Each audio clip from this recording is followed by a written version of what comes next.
അവസാനത്തെ 10 നരകത്തിൽ നിന്ന് മോചനം ലഭിക്കുന്ന 10 നരകമോചനം ചോദിച്ചു വാങ്ങണം.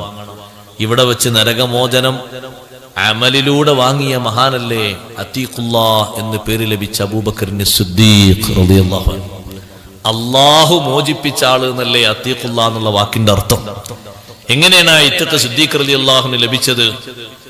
അന്ന് മക്കയിൽ ആരും ചെയ്യാത്ത ഏറ്റവും വലിയ സുഹൃതമാണ് അബൂബക്കറിന് സിദ്ദീഖ് റളിയല്ലാഹു അൻഹു ചെയ്തത്. സിദ്ദീഖ് തങ്ങൾ ഇങ്ങനെ നടന്നു പോകുമ്പോൾ സിദ്ദീഖ് റളിയല്ലാഹു അൻഹു കരഞ്ഞുപോയി, സങ്കടപ്പെട്ടുപോയി. വിവസ്ത്രനായി കിടക്കുന്ന ബിലാൽ ഇബ്നു റബാഹ് റളിയല്ലാഹു അൻഹു ചുട്ടുപൊള്ളുന്ന മരുഭൂമിയുടെ മരുപ്പറമ്പിൽ ഒരു ഗതിയുമില്ലാത്ത ഉമയ്യത്ത് ബിൻ ഖലഫ് എന്ന് പറയുന്ന യജമാനൻ ബിലാൽ റളിയല്ലാഹു അൻഹുവിനെ പീഡിപ്പിക്കുന്ന രംഗം കാണുമ്പോൾ സിദ്ദീഖ് റളിയല്ലാഹു അൻഹു വല്ലാതെ വിഷമിച്ചുപോയി. ഒട്ടും താമസിച്ചു നിൽക്കാതെ ഉമയ്യത്തിനോട് ചോദിച്ചു, ഉമയ്യത്തെ, ഈ കറുത്ത അടിമയാണ്, മാർക്കറ്റിൽ പോയി ചോദിച്ചാൽ ആകെ 200-300 ദിർഹം വേണ്ടി വരും. എന്ത് വേണം ഈ അടിമയെ നീ ഒന്ന് മോചിപ്പിച്ചു തരാൻ? ഉമയ്യത്ത് പറഞ്ഞത് തൊള്ളയിൽ കൊള്ളാത്ത വിലയാണ്, ഒരാളും ആ വില സമ്മതിച്ചുകൊണ്ട് കച്ചവടം ചെയ്യൂല. പക്ഷേ അങ്ങനെയാണെങ്കിലും ഈ മർദ്ദനം പിന്നെ കാണൂലല്ലോ. അടിമത്വത്തിൽ നിന്ന് മോചനം കിട്ടിയിട്ട് സ്വതന്ത്രയാനാൽ ധൈര്യമായല്ലോ. അടിമയാണെന്ന് കരുതിയിട്ടല്ലേ ഈ പീഡനം. വിവസ്ത്രനാക്കി കിടത്തി ഒരു തെറ്റും ഒരു കുറ്റവും ചെയ്തതല്ല. അല്ലാഹു അഹദ്, അല്ലാഹു അഹദ്, അല്ലാഹുവിലുള്ള വിശ്വാസം ഒന്ന് പ്രഖ്യാപിച്ചു എന്നത് ഒരാളോടുമുള്ള തെറ്റല്ല. അല്ലാഹുവിനെ ഒരാൾ വിശ്വസിച്ചു, ഒരാൾ ഇസ്ലാം ഉൾക്കൊണ്ടു എന്നുള്ളത് മറ്റു മനുഷ്യന്മാരെ തെറ്റാക്കാനോ കുറ്റമാക്കാനോ വഴിയല്ല, അവരെ കൂടി നന്നാക്കാനും അവർക്ക് കൂടി നന്മ ചെയ്യാനുമുള്ള വഴിയാണ്. ഒരൊറ്റ മുസ്ലിമും ഒരമുസ്ലിമിനെ ചീത്ത പറയാൻ പാടില്ലല്ലോ. ഒരൊറ്റ മുസ്ലിമും ഒരു ഹൈന്ദവനെയും ഒരു ക്രൈസ്തവനെയും ചീത്ത പറയാൻ പാടില്ല. അവരെ നിരുത്സാഹപ്പെടുത്താൻ പാടില്ല, അവരെ വഷളാക്കാൻ പാടില്ല. മുസ്ലിമിന്റെ സൗന്ദര്യമുള്ള സ്വഭാവം അങ്ങനെയാണ്. മുസ്ലിമിന്റെ ഏറ്റവും പകിട്ടാർന്ന മഹിമയും അങ്ങനെയാണ്. അപ്പോഴല്ലേ യഥാർത്ഥ മുസ്ലിമാകൂ. അടിമത്വത്തിന്റെ പേരിലല്ലേ ഈ പീഡനം. ഒരിക്കലും പൊറുക്കാത്ത വില പറഞ്ഞപ്പോ നബിതങ്ങളോടൊന്നും ചോദിക്കാൻ നിൽക്കാതെ സിദ്ദീഖ് തങ്ങൾ എണ്ണിയങ്ങ് കൊടുത്തു. ബിലാൽ ഇബ്നു റബാഹ് റളിയല്ലാഹു അൻഹുവിനെ മോചിപ്പിച്ച് നബിതങ്ങളെ ഹളറത്തിലെത്തിയപ്പോ സിദ്ദീഖേ അൻത അതീഖുല്ലാഹ്, നിങ്ങൾ അല്ലാഹുവിന്റെ അതീഖാണ്, അല്ലാഹ് ഇത്ഖ് നൽകിയ ആളാണ്. ദുനിയാവിൽ വെച്ച് തന്നെ നിങ്ങൾക്ക് അല്ലാഹു മോചനം തന്നു. അത് വലിയ ഭാരിച്ച അമൽ കൊണ്ട് നേടിയെടുത്ത മഹാഭാഗ്യമാണെങ്കിൽ ആ ഇത്ഖിനും പറ്റിയ മാസമാണ് വിശുദ്ധ റമളാൻ. ആ റമളാൻ ശരീഫിൽ 3 കാര്യങ്ങൾ പുരുഷന്മാരെ അധികരിപ്പിക്കേണ്ടതുണ്ട്. ശഅബാനിലും നമ്മൾ അത് വിട്ടുമാറ്റാൻ പറ്റാത്തതാണ്. റമളാനിൽ ഏറ്റവും അധികം ചെയ്യണം. അതിലൊന്നെന്താണ്? തുസന്നു ഇക്സാറു തിലാവത്തിൽ ഖുർആൻ. ഖുർആനിന്റെ മാസമല്ലേ റമളാൻ മാസം, ഖുർആനിന്റെ വാർഷികമല്ലേ റമളാൻ മാസം. റമളാനിൽ ഖുർആനോത്ത് പെരുപ്പിക്കണം. ഉപ്പാപ്പമാര് 8 ഖത്മ് തീർത്തവരുണ്ട്, 10 ഖത്മ് തീർത്തവരുണ്ട്. നമ്മൾ ഉപയോഗിക്കുന്ന ഒരു സൗകര്യങ്ങളും അവര് കണ്ടിട്ടില്ല, വൈദ്യുതി അനുഭവിച്ചിട്ടില്ല. ചിമ്മിനി വിളക്കിന്റെ പുകയിൽ മൂക്കും കണ്ണും പുകയാർന്ന രീതിയിൽ രാത്രിയിലും സുബഹിക്കും അല്ലാത്ത സമയത്തും ഖുർആനോദി ഖത്തം തീർത്തതാ. നമ്മളെപ്പോലെ ഒരാഴ്ചക്ക് കണക്കാക്കി ഓരോ ദിവസം ഓരോ ജോഡി വസ്ത്രം അവർക്കില്ല.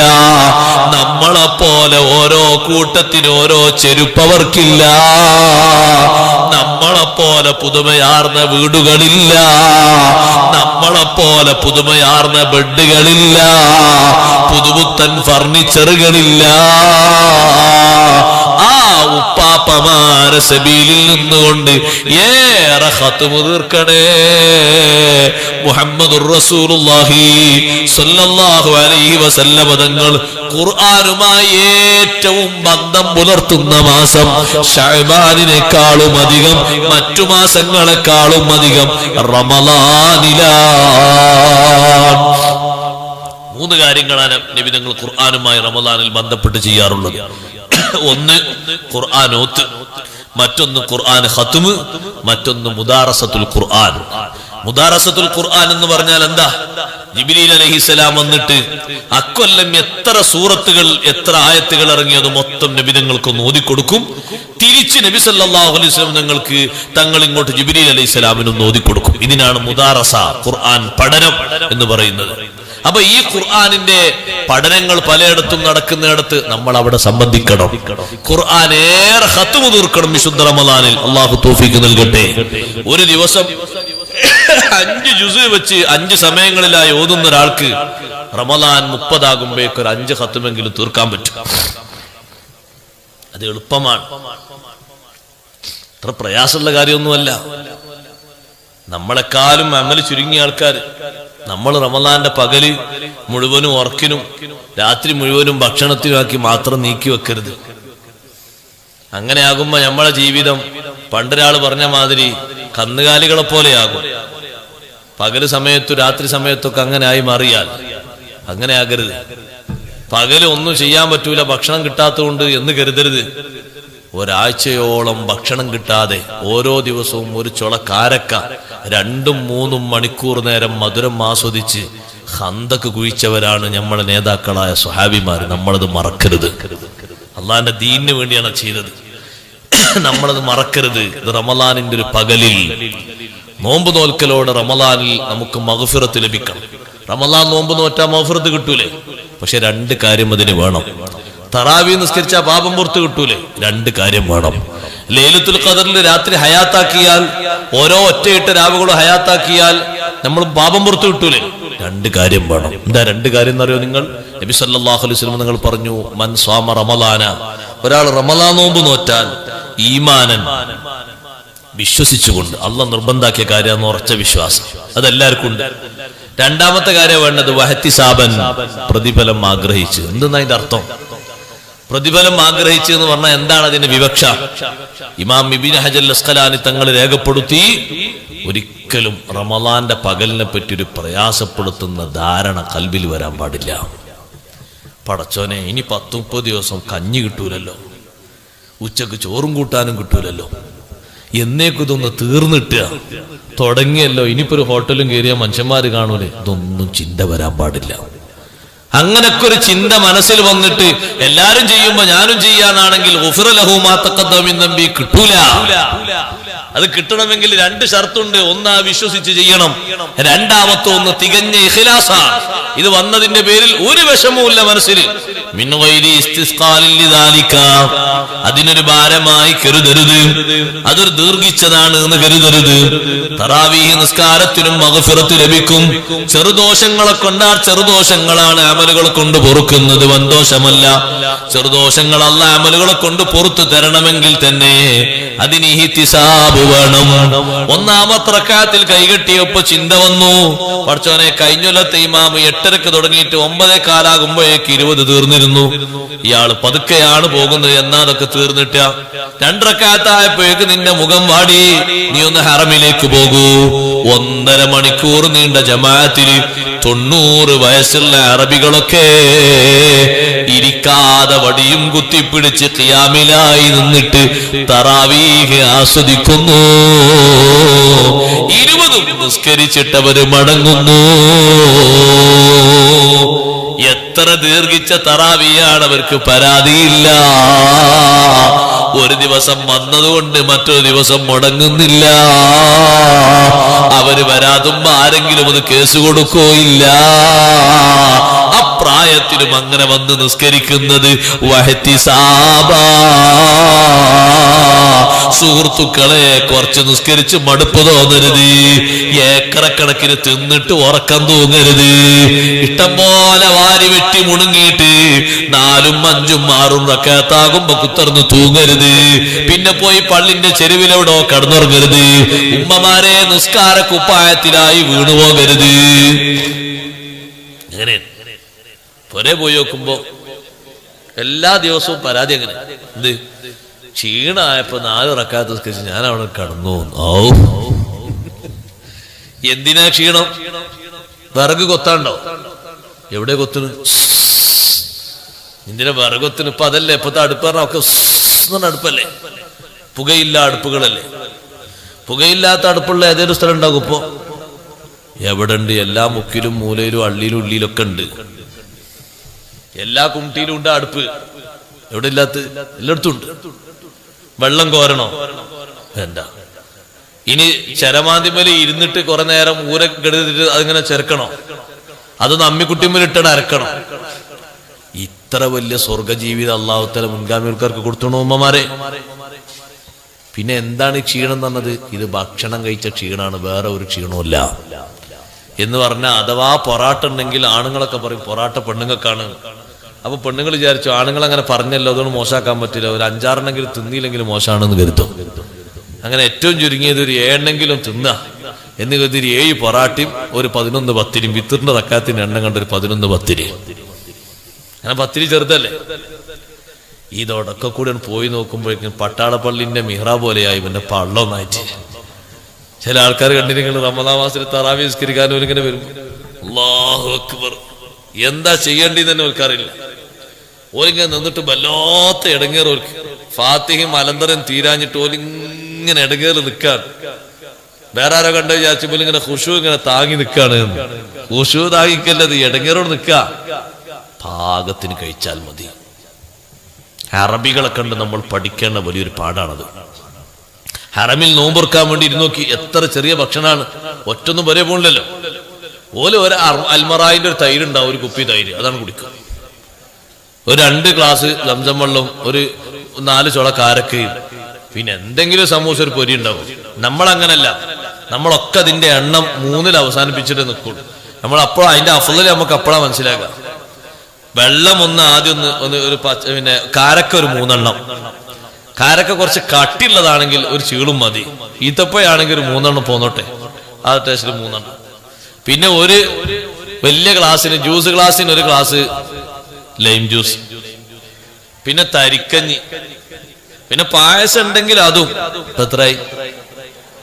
പിന്നെ ഇതിന്റെ ഒക്കെ പുറമെ പിന്നെ ഈ ചപ്പാത്തി, പൊറാട്ട, പത്തിരി, നൂൽപുട്ട്, ഇപ്പൊ അതിന്റെ പുറമെ വേറെ കുറെ ബുഖാരി മുസ്ലിം പറഞ്ഞ കുറെ ചോറ് ഇറങ്ങിയിട്ടുണ്ട്. അതും കുറെ മന്തിയും, മന്ദപ്പുള്ളവും മന്ദപ്പില്ലാത്തവര് കുറെ അങ്ങനെ. ഇതൊക്കെ കൂടി വാരി വെട്ടി മുണുങ്ങിയിട്ട് ഇവന് കാര്യമായിട്ട് ഈ തറാവീഹിന് വരുന്ന എന്തിനാരങ്ങള് ശേഷം പോയിട്ടുള്ള 10 മണി കഞ്ഞി കുടിക്കാനുള്ള ഒരു എക്സസൈസിന് വേണ്ടി മാത്രം. അള്ളാന്റെ അടുത്തുനിന്ന് ഒരു ഒലക്കും കിട്ടില്ല, വെറുതെ ആ ഏർപ്പാട് നിൽക്കണം. ഒന്നും കിട്ടില്ല, കാരണം ഒന്നും കിട്ടില്ല. ആ പള്ളിയിൽ ഈത്തിക്കാഫ് കരുതിന്റെ അത് കിട്ടും, വേറെ ഓരോ ഒലക്കും കിട്ടില്ല. നമസ്കാരം എന്തിനാണിത്? ഇതിനായിട്ട് മാത്രമുള്ള ഒരു മാസം. എന്നിട്ട് നമ്മൾ പറയാണ് രാവിലെയും രാത്രി 2 തലക്കലും ഇങ്ങനെ നിറച്ചിട്ട് നമ്മൾ പറയാം റമദാൻ നല്ല സുഖാട്ടോ, ഒരു ക്ഷീണമില്ല. എങ്ങനെ ക്ഷീണം ഉണ്ടാവുക? എങ്ങനെ ക്ഷീണ സഹോദരന്മാരെ? റമദാൻ അല്ലാത്ത കാലത്ത് ഇയാൾ 59 കിലോയാണ്, റമദാൻ കഴിഞ്ഞ് നോക്കുമ്പോഴേക്ക് 75 ആയിട്ടുണ്ട്. കുറഞ്ഞിക്കല്ല, കൂടിയിരിക്ക. കാരണം അതിന് മാത്രമാണ്. എന്നിട്ട് ചില ആൾക്കാർക്ക് താങ്ങില്ല, അപ്പൊ ഒരു ഉറങ്ങാണ്, ഒരു വീട്ടിൽ തന്നെ ഉറങ്ങാൻ.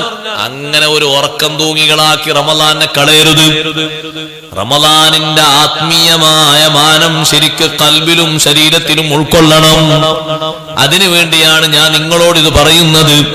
റമദാൻ മാസത്തിലുള്ള നിസ്കാരവുമായി ബന്ധപ്പെട്ട് നല്ല ശ്രദ്ധ വേണം. തറാവീഹ് നിസ്കാരത്തിനും വേണല്ലോ ഈമാനൻ വഹ്തിസാബൻ. പടച്ചോനെ ഇതെപ്പോഴാ തീരാന്ന് കരുതരുത്. തറാവീഹിന് നമ്മളവിടൊക്കെ ഞാൻ നിസ്കരിച്ചോണ്ട് കത്തോതിട്ടാ നിസ്കരിക്കും. ഞാൻ അവരോട് പറയും ഇങ്ങനെ നിസ്കരിക്കോളൂ, ഇതിന് പാകൊപ്പിച്ച് നിങ്ങൾ തിന്നു വന്നാൽ മതി. ഇന്നങ്ങൾ പിരാകിയിട്ട് ഒരു കാര്യമില്ല. സൗകര്യമുള്ളവരൊക്കെ ഇഖ്ലാസോടെ കൂടി നിസ്കരിച്ചു. ഏറെ നീട്ടുന്നില്ല, പാകത്തിനുള്ളൂ. ഒരു പേജ് ഓതാൻ അത്ര തോന്നുണ്ടോ? മട്ടത്തിൽ ഫാത്തിഹ ഓതുമ്പോഴേക്ക് പിന്നാകെ 2 ആയത്ത് 3 ആയത്ത് കേൾക്കാണ്ടാകും. ഒന്നൊന്ന് കേൾക്കുമ്പോ അതിന്റെ ഭംഗിയല്ലേ? ഒരു പേജ് ഓതുമ്പോ മാമൂമ് ഫാത്തിഹ ഓതൂലേ? ഫാത്തിഹ അങ്ങനെ കറക്റ്റ് ആയിട്ട് ഓതുകയാണെങ്കിൽ മറ്റേതെങ്ങനെ ഫാത്തിഹ ഓതണം? മറ്റേ ഫാത്തിഹ ഒരു പട്ടം പറക്കുമ്പോൾ പറ പറ പറ പറ പറ എന്നാണ് ഓതുന്നത്. കാരണം 2 ശ്വാസത്തിലായിട്ട് ഇമാമ് ഫാത്തിഹ ഓതുകയാണ്. 3-ാമത്തെ ശ്വാസത്തിന്റെ 1/4 ശ്വാസത്തിലായിട്ട് സൂറത്ത് ഓതിയിട്ട് പിന്നെ അടുത്ത ശ്വാസത്തിൽ റുക്കൂയിലേക്കാ പോണേ. അങ്ങനെ തീർക്കണേ. അങ്ങനെ അങ്ങനെ അങ്ങോട്ട് പോവാണ്.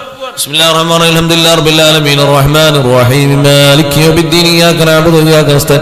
ആരും പരാതിയില്ല, കാരണം ഇത് വേഗം തീരണം. സിറാത്തുൽ മുസ്തഖീം.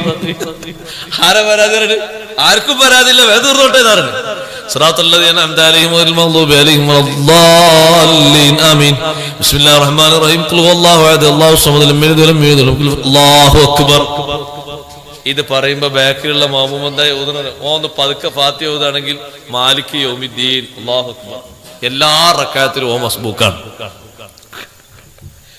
എല്ലാ റക്അത്തിലും ഇമാമിന്റെ കൂടെ മുവാഫിഖല്ല, മസ്ബൂക്കാ. കാരണം ഫാത്തിഹയ്ക്ക് വിശാലമായ ഒരു സമയം കിട്ടിയോ? എവിടെ കിട്ടുന്നത്? ഫാത്തിഹ അങ്ങനെ ഔല് കേൾക്കുമ്പോൾ അങ്ങനെ കുത്തിക്കേക്കല, മട്ടത്തിൽ ഓതണ്ടേ? അതിനൊരു സമയം ശരിക്കും കിട്ടുന്നില്ല. അപ്പൊ ഓന്റെ ഫാത്തിഹ ഇമാമിനെ ഏൽപ്പിക്കാൻ. ഇനി ഇമാമിന്റെ ശരിയായെങ്കിലല്ലേ പിന്നെ ഏറ്റെടുക്കുള്ളൂ. ഇമാമിന്റെ തന്നെ ശരിയില്ല, പിന്നെ അത് എവിടുക്ക ഏറ്റെടുക്കണത്? തള്ളിയാണ് പോകുന്നത്, ലാപ്സായി പോകും, ഒരു കാര്യമില്ല. അപ്പൊ ഈ മെനക്കെടുന്ന പണിയിൽ ഗുഫിറ ലഹു മാ തഖദ്ദമ മിൻ ദംബി കിട്ടണമെങ്കിലേ അതിന്റെ അധ്വാനുണ്ട്. ഞാൻ ദ്വീപിൽ പോയപ്പോ ദ്വീപേർ എന്നോട് പറഞ്ഞു, ഇവിടൊക്കെ സാധാരണ അലംതറ കൈഫ് ഓതും, 2-ാമത്തെ റക്അത്തിൽ ഖുൽ ഹുവല്ലാഹ് ഓതും, പിന്നെ 3-ാം റക്അത്തിൽ ലീലാഫി ഓതും, 4-ാം റക്അത്തിൽ ഖുൽ ഹുവല്ലാഹ് 10 ഖുൽ ഹുവല്ലാഹ് ഓതും. അതിനപ്പുറത്ത് അലംതറ മുതൽ ലാസ്റ്റ് വരെ 10 സൂറത്താണല്ലോ. അങ്ങനെ 10. എന്നോട് ഇമാമുക്കാൻ പറഞ്ഞു, ഞാൻ പറഞ്ഞു നിങ്ങൾ ആ ഖുൽ ഹുവല്ലാഹ് ആവർത്തിക്കണം, എനിക്കറിയില്ല, അതൊക്കെ നിങ്ങൾ നേർച്ചക്ക് ആവർത്തിച്ചോളി. ഞാൻ വല്ലുഹ മുതൽ താഴോട്ടുണ്ട് ഓതും. അതിന് സൗകര്യമുള്ളവർ കൂടിക്കോളി, അല്ലാത്തൊരു പൊയ്ക്കൂടി. ഒറ്റൊന്നും പോയില്ല. നിസ്കാരം കഴിഞ്ഞിട്ട് ഞാൻ അവരോട് ചോദിച്ചു, ആ സ്പീഡിൽ പോകുന്ന ഖുൽ ഹുവല്ലാഹ് മലന്തറി ഓതിയിട്ട് നിങ്ങൾ ആരോ ഫാത്തിഹ ഓതലുണ്ടോ? അപ്പോൾ ഞങ്ങൾ ഫാത്തിഹ ഓതലെന്നല്ല, കാരണം ഞങ്ങളെ ഫാത്തിഹയൊക്കെ ഇമാമിനെ ഏൽപ്പിക്കലാ. അവര് പറഞ്ഞോട് ശരിയാണ് പറയുന്നത്, ഇമാമിനെ ഏൽപ്പിക്കലാണ്. അതെങ്ങനെ? 1-ാം റക്അത്തിൽ അല്ലാഹു അക്ബർ എന്ന് പറയുമ്പോൾ ഇമാം റുക്കൂ പോയി, ഇയാൾ റുക്കൂ പോയി, ഫാത്തിഹ ഇമാമിനെ ഏൽപ്പിച്ചു. 2-ാം റക്അത്തിൽ ഇയാളിങ്ങനെ എണീറ്റ് സുജൂദ് കഴിഞ്ഞ ഇയാളിങ്ങനെ എണീറ്റ് വന്ന് ഇയാളിങ്ങനെ പതുക്കെ ഫാത്തിഹ ഇങ്ങനെ പോതിയാവുമ്പോഴേക്ക് ഇമാം റുക്കൂ പോയി, പിന്നെ ഇയാളും പോയി. എല്ലാ റക്അത്തിലും ഫാത്തിഹ ഇമാമിനെ ഏൽപ്പിച്ചു. ഇമാമിന്റെ ഫാത്തിഹ ശരിയല്ല, അപ്പൊ ഇയാളെ ഫാത്തിഹ ഏറ്റെടുക്കാൻ ആരുമില്ല. 4 കൊറ്റത്തിലായി. അങ്ങനെ ആലോചിച്ച് നോക്കി. ഇജാതി പരിപാടിയുള്ള ഒരു കാര്യമില്ല. നിസ്കരിക്കണതിന് മട്ടത്തിൽ നിസ്കരിക്കണം. അല്ലാഹു തആലാനെ പൊരുത്തം വിചാരിച്ച് സൂക്ഷ്മതയോടെ നിസ്കരിക്കണം. ആ റമളാനിൽ 20 റക്അത്ത് നിസ്കരിച്ചിട്ട് ഒരു പാപം പുറത്തിട്ടില്ല, പിന്നെ ആ പണിക്ക് നിൽക്കേണ്ടിയിരുന്നു. എന്നാ പിന്നെ വേറെ ആർക്കെങ്കിലും പോയിട്ട് ഒരു പാടം കൊത്തി കൊടുത്തിട്ടാണെങ്കിൽ കൂലി ചെയ്യുന്നു. അള്ളാഹിനും കൂലിട്ടും ഓനക്കും കൂലിട്ടും. എന്തിനാണ് ഈ പണി? അതുകൊണ്ട് ഇഹ്തിസാബൻ, പ്രതിഫലം കാംക്ഷിച്ച് എന്ന് പറഞ്ഞാൽ നിൽക്കുമ്പോ തന്നെ നമ്മൾ ക്ലോക്കൊക്കെ നോക്കണ ഓരോരുത്തരെ 8:30 അല്ലാഹു അക്ബർ. 2 റക്അത്ത് സലാം വീട്ടി പിന്നെ നോക്കുക 8:35. 2 റക്അത്തിന് 5 മിനിറ്റ്. 2 റക്അത്തിന് 5 മിനിറ്റ് ആവുമ്പോ 10 റക്അത്തിന് എത്ര മിനിറ്റ് ആവും? 50 മിനിറ്റ്. അപ്പൊ 20 റക്അത്തിന് എത്ര മിനിറ്റ് ആവും? 100 മിനിറ്റ്. എത്ര മണിക്കൂറായി അത്? 1 മണിക്കൂറും 40 മിനിറ്റ്. 1 മണിക്കൂറും 40 മിനിറ്റും തറാവീഹ് നിസ്കരിക്കേ. സുബ്ഹാന മൻ ജല്ല ജലാലുഹു. ഞാൻ അപ്പുറത്തെ പള്ളിനോടെ പോയോക്കട്ടെ. എത്ര നമ്മളെ മടിയല്ലേ അത്? ഇഹ്തിസാബ് എന്ന് പറയുന്നത് പുറത്തല്ലേ? ഗുഫ്റ ലഹു മാ തഖദ്ദമ മിൻ, പാപം പുറത്തിട്ടോ. എങ്ങനെ ഇട്ടാനാ? ഒന്നും കിട്ടൂല. വെറുതെ ആ പണി വെക്കരുത്. ചെയ്യുന്ന പണി പാപം പൊറുക്കപ്പെടുന്ന പണിയാണെങ്കിൽ ആ എടുക്കുന്ന അമലിൽ തികച്ചും ഇഖ്ലാസ് വേണം. അതുകൊണ്ട് സഹോദരന്മാരെ, നിസ്കാരം കൊണ്ട് പാപം പുറത്ത് കിട്ടണം. ലൈലത്തുൽ ഖദറിന്റെ രാത്രിയിൽ കുറച്ച് നമ്മൾ ഹയാത്താക്കുകയാണ്. ആ ഹയാത്താക്കുന്ന രീതിയിൽ മടുപ്പ് തോന്നാൻ പാടില്ല, പൊങ്ങച്ചം വരാൻ പാടില്ല, കിബിർ വരാൻ പാടില്ല. ഒറ്റയിട്ട രാവുകളിൽ പുരുഷന്മാർ ഈത്തിക്കാഫിരിക്കുകയാണെങ്കിൽ നല്ല ഇഖ്ലാസോടെ ഈത്തിക്കാഫിരിക്കണം. ആരോടും പറയാനല്ല, ആരും അറിയാനല്ല, ആരും പുകഴ്ത്താനല്ല, നാട്ടുകാര് പബ്ലിസിറ്റി ചെയ്യാനല്ല, അള്ളാന്റെ പൊരുത്തത്തിന് വേണ്ടിയാണ്. ആ ഇരിക്കുന്ന ഇരുത്തത്തിൽ ഗീബത്ത് പറഞ്ഞ് ഈത്തിക്കാഫിന്റെ കൂലി ബാത്തിലാക്കരുത്, നമീമത്ത് പറഞ്ഞ് ബാത്തിലാക്കരുത്, ദുർചിന്ത കൊണ്ട് ബാത്തിലാക്കരുത്. ദിക്ർ ചൊല്ലി ഖുർആൻ ഓതി ദായിമാക്കണം. റമദാനിലെ സ്ഥിരമായ ദിക്ർ അധികം ചൊല്ലണം. റമദാൻ ഒരു 30 ആകുമ്പോഴേക്ക് റമദാനിൽ എന്നും അധികരിപ്പിക്കേണ്ട 4 ദിക്റില്ലേ? അഷ്ഹദു അല്ലാ ഇലാഹ ഇല്ലല്ലാഹ്, അസ്തഗ്ഫിറുല്ലാഹ്, അസ്അലുകൽ ജന്നത വഅഊദു ബിക മിനന്നാർ. റമദാൻ തീരുമ്പോഴേക്ക് ആയിരക്കണക്കിനത് മറികടക്കണം. അത്രത്തോളം അല്ലാഹുവോട് ചോദിക്കേണ്ട ശ്രേഷ്ഠമായ ദിക്റാണ്. അത് ചോദിച്ച് നമ്മുടെ നാവുകൾക്കൊക്കെ ഒരു പച്ചപ്പ് വരണം. ഇരിക്കട്ടെ, അധികരിപ്പിക്കേണ്ട ഒരു കാര്യം ഖുർആനോത്താണ്. ഏറ്റവും ശ്രേഷ്ഠമായ സമയം റമദാനിൽ ഖുർആനോത്തിന് കിട്ടും. ഖുർആനോത്തിന് ഏറ്റവും ശ്രേഷ്ഠമായ സമയം ഏതാണ്? ഖുർആനോത്തിന് ഏറ്റവും ശ്രേഷ്ഠമായ സമയം സുബഹിക്ക് ശേഷമല്ല, ഇശാ മഗ്‌രിബിന്റെ ഇടയിലുമല്ല, അത്താഴത്തിന്റെ നേരത്താണ്. അത് നമ്മളെ ആൾക്കാർ കല്ലത്തിലാക്കും. അങ്ങനെ കുറെ ആൾക്കാർ പകല് ഇനി എത്ര മണിക്കൂറാ പകല്? 13 മണിക്കൂറോ 12? പകല് 12 മണിക്കൂർ പിടിച്ചിക്കണ്ടേ? ഒരു കെട്ട് ദിനേശ് വീടി അപ്പ വലിച്ചു അങ്ങനെയാണ് മുട്ടിയ മറ്റേ ഒരു ഗ്ലാസ് വെള്ളം കുൽക്കുയ്യാനാ നിസ്കാരത്തിന് പോയി. 20 മിനിറ്റ് ഉണ്ടായിരുന്നു അത്താഴം കഴിച്ചിട്ട് എനിക്ക് ബാക്കി ഉണ്ടായിരുന്നു. ആ 20 മിനിറ്റ് ഊദ്യം തീർത്തു. വേറെ കുറെ ഏമാമാരുണ്ട്, അവര് തലേന്ന് പൊരിച്ചു വെച്ച കുറെ സമൂസ, കുറെ പൊരി, കുറെ പിരി ബാക്കിയുണ്ട്, അതും തിന്നിട്ട് ഓലും അതിന്റെ നേരം തീർത്തു. വേറെ കുറെ ഫുലാമാരുണ്ട്, ഓല് മൊബൈലിൽ തോണ്ടിയിട്ട് ഓല് നേരം തീർത്തു. പിന്നെ ഓതാൽ ആരാ? പിന്നെ ശ്രേഷ്ഠമായ സമയത്ത് എന്നാ ഓതുക? മുക്കിൽ പഞ്ഞിച്ചിട്ടോ? എല്ലാ ദിവസവും ഓതണം. അതിനാ ഞാൻ ഈ പറയുന്നത്. അള്ളാഹു തൗഫീഖ് നൽകട്ടെ. അത്താഴം കഴിച്ച് ഒരു 2 റക്അത്തെങ്കിലും തഹജ്ജുദ് നിസ്കരിച്ച് ഒരു 10 മിനിറ്റെങ്കിലും അള്ളാഹിനോട് പടച്ചോനെ 24 മണിക്കൂറിൽ ഏറ്റവും ഉത്തമമായ സമയമെന്ന് സൈനുദ്ദീൻ മഖ്ദൂം റളിയല്ലാഹു അൻഹു ഫത്ഹുൽ മുഈനിലൂടെ പഠിപ്പിച്ച 1-ാം നമ്പർ സമയം സുബഹിക്ക് മുമ്പുള്ള സമയമാണ്, ശേഷമല്ല. ആ സുബഹിക്ക് മുമ്പുള്ള സമയത്ത് 30 രാവുകളിലും ഞാൻ ഖുർആൻ ഓതിയിട്ടുണ്ട്. ഉമ്മമാരെ, അങ്ങനെ ഖുർആൻ ഓതിയിട്ടുണ്ടെന്ന് പറയാനുള്ളൊരു മഹത്വവും അതിലാക്കാക്കി റബ്ബിനോട് ചോദിക്കാനുള്ളൊരു അപേക്ഷയും നമ്മുടെ ഭാഗത്ത് വേണം. രണ്ടാമത്തെ സമയം ഏതാണ്? സുബഹിക്ക് ശേഷമുള്ള സമയമാണ്. പിന്നുള്ള സമയം ഇശാ മഗ്‌രിബിന്റെ ഇടയിലുള്ള സമയമാണ്. ഇനി ഇശാ മഗ്‌രിബിന്റെ ഇടയിൽ എന്താ പണി? പെട്ടെന്ന് നോമ്പറന്ന് കുറെ ആൾക്കാർ അങ്ങാടിക്ക് ഇറങ്ങിയിട്ട് പകല് വരെയുള്ള ആ സമയമുള്ള മൊത്തം നോമ്പ് അങ്ങാടിയുള്ളവരോടും വരാത്തവരോടൊക്കെ സപ്ലൈ ചെയ്തിട്ട് ഒരു പള്ളിക്കാണ് പോയി.